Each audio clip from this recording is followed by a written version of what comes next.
Professeur Pape Ibra Samb, ancien recteur de l'Université Thiès, ancien directeur de l'ENSA, membre titulaire de l'Académie nationale des sciences et techniques, chevalier des palmes académiques du CAMES et président de la CIS. Donc, en tant que tel, nous venons de passer, je pense, un moment extraordinaire, un début de campagne extraordinaire et très animé. Et vraiment, nous sommes confiants. Nous entrons dans la campagne, confiants de jouer un rôle après ces élections, confiants de devenir une grande force pour le Sénégal et pour Thiès, Louga, beaucoup de villes du Sénégal. Nous sommes dans 14 départements, nous pensons devenir les principales forces de ces départements-là. Quelle est votre offre politique pour ces temps? Offre politique exceptionnelle de quelqu'un qui a fait quelque chose et qui sait faire quelque chose de ses mains, qui a construit une université à partir de rien à l'université Thiès, tout le monde le sait. Quand j'ai été nommé recteur, il n'y avait pas de mur, c'est l'université qu'on disait virtuelle, sans texte rédigé, ni mur érigé. Et puis après, on voit ce que c'est devenu quelques années après, 10 ans après. Nous avons vu sortir cette année les premiers médecins, dont j'étais le parrain de la première promotion. Il y a un an, j'étais parrain de 5 promotions d'ingénieurs agronomes de l'ENSA. Donc, c'est dire que ce que nous avons fait, j'ai été directeur de l'ENSA aussi. C'est une école que j'ai ressuscitée, qui était dans des difficultés énormes quand j'ai hérité de ça. Et donc, moi, je peux dire, beaucoup de gens parlent de députés qui vont pour avoir un salaire. Bon, mon salaire, s'il ne dépasse pas celui du député, en tout cas, j'ai un salaire. Hein? Et de toute façon, donc, je n'y vais pas pour chercher un salaire. Le passeport diplomatique, je l'ai eu depuis très longtemps. D'ailleurs, j'ai renoncé à ce passeport diplomatique depuis quelques années. Et quel est le type de député que vous prenez? Un député qui travaille pour le peuple sur nos affiches. Hein?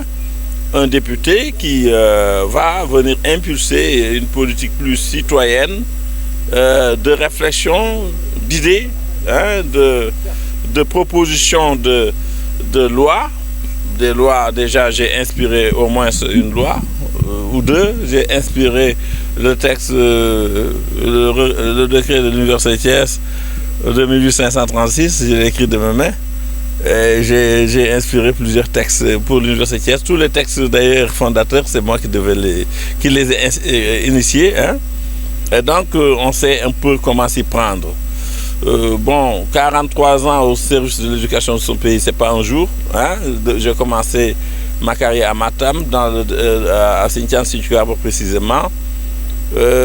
Pour autant, je ne suis pas le professeur sorti de Sorbonne pour venir habiter dans un quartier du plateau. Je suis né à Sakal, j'ai fait Sinthiane Sinthiougarba en commençant en 75, sortant de la salle de classe, faire la cuisine en 1975 et pour après faire mon CAP dans la même année, terminer l'année à Lobali, Sanga Lobali. Et donc je pense que bon, j'ai quand même un vécu qui permet d'être rassuré que le type de député qui va y aller là, bon, il va avec quelques connaissances. Hein, et nous sommes dans un monde de connaissances.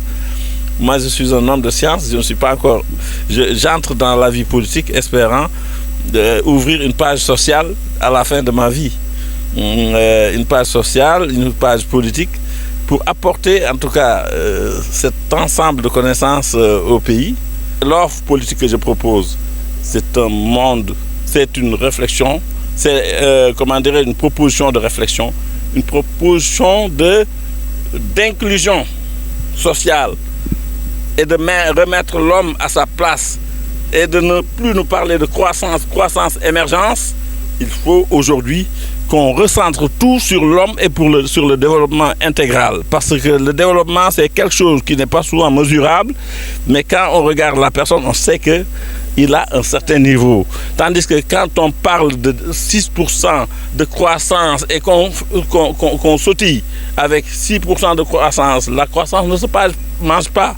En tout cas, pour le végétal, moi je suis un biologiste. Pour le végétal, c'est pas parce qu'il accumule la croissance. Vous savez, quand un végétal croît au-delà de ses capacités, il meurt. Et donc, l'homme aussi, c'est pas très différent. Vous savez, on économise ses forces, hein, on fait dans ce qui touche tout le monde. Tant que la politique touche la plus grande partie, nous sommes dans la bonne voie. Tant que ça touche une petite partie, on est dans la mauvaise voie. On n'a pas besoin de savoir ce que c'est que le développement. Je ne suis pas un économiste, hein? Mais je sais que ce qu'il faut refaire, ce qu'il faut recentrer, c'est sur, en tout cas, la personne humaine, le potentiel humain, le développement humain, n'est-ce pas, sur l'environnement, sur, disons, les problèmes nouveaux du monde, les problèmes de fracture entre le nord et le sud. Mais c'est des fractures en toutes sortes. Il n'y a pas que les fractures numériques, fractures agricoles, fractures scientifiques. Disons, manque de transfert de technologie, absence de technologie. Aujourd'hui, il faut pour nous regarder l'artisanat. Il faut regarder le chômage. Il faut regarder tous ces petits problèmes-là qui, mis ensemble, constituent un gros problème pour le pays et auquel il faut remédier très vite parce que notre jeunesse a besoin d'emploi. Il faut les former, bien les former. Un jeune formé peut aller travailler, peut mettre la main à la pâte. Si vous ne formez pas vos jeunes, alors, et il faut le faire très vite surtout. Il faut le faire très vite parce que dans la société, aujourd'hui, il y a WhatsApp dans votre famille, il y a la télé dans votre famille, il y a les nombreux réseaux sociaux dans votre famille. Il faut faire vite et faire en sorte, là il y a effectivement peut-être besoin de faire vite quand on essaie de préserver la ressource humaine de ces défauts, de ces fléaux nouveaux. La drogue, il y a le sida, il y a beaucoup de problèmes nouveaux auxquels il convient de faire face. Et pour faire face à ces problèmes-là, c'est le développement humain seulement qu'il faut viser. La 12e législature, tout le monde l'a dit. Mais comment on peut avoir dans une assemblée ce que l'on veut quand on sait qu'on a laissé la politique à une minorité, ceux qui sont dits entre guillemets politiciens, et que les choix se font entre ces gens-là. Tous ceux qui sont des imams, tous ceux qui sont des oulémas, tous ceux qui sont des chefs religieux, tous ceux qui sont des intellectuels, des académiciens, des universitaires laissent la politique à des gens qui ne peuvent donner que ce qu'ils ont. La personne, la ressource humaine ne peut donner que ce qu'elle a. Et donc, il faut que tout le monde investisse le terrain politique, surtout que les gens de qualité l'investissent. Il faut démentir une donnée assez persistante que la politique, c'est avoir beaucoup d'argent, des mallettes, les distribuer dans des périodes comme celle-ci, acheter les consciences et gagner, et après ne revenir qu'à la prochaine élection. Je pense que c'est ça qu'il faut éviter. Et aujourd'hui, on parle d'achat de conscience, de vente comment dirais-je, d'achat de la personne humaine. C'est grave.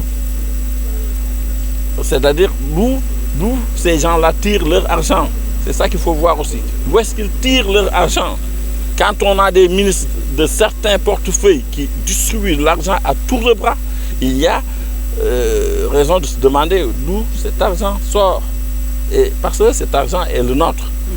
Il faut donc que ceux qui le donnent, ceux à qui on le donne, peuvent le prendre et faire ce qu'ils veulent parce que c'est leur argent qu'ils reçoivent. À Thiès, j'ai quand même des miroirs, hein, des reflets fidèles qui montrent que quand même, j'en veux pour Thiès. J'ai un projet pour Thiès. Hein. J'aime Thiès, j'habite Thiès, plus que tous ceux qui prétendent avoir un portefeuille.